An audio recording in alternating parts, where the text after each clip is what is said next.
Are you editing a video in the CapCut app but unsure how to trim or cut it at a specific point in the timeline? You're in luck! I'm going to show you exactly how to do that, covering 2 different methods. Before we dive into the tutorial, if you're new here, be sure to subscribe to our channel for more easy-to-follow videos and tutorials like this one. I have a video on my timeline in the CapCut application. If I want to trim it to make it shorter or select a specific part for my final edit, I simply click and hold on the end of the video, as well as the beginning. Then, drag the video to where you want it to start and end.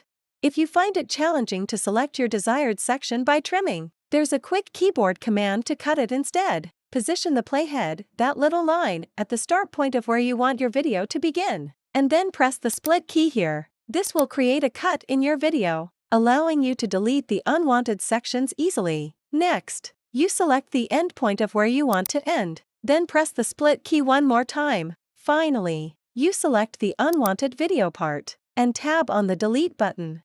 And that's it. That's how you can easily trim and cut your videos in the desktop version of CapCut. If you have any questions, feel free to leave them in the comments below, and I'll see you in the next video.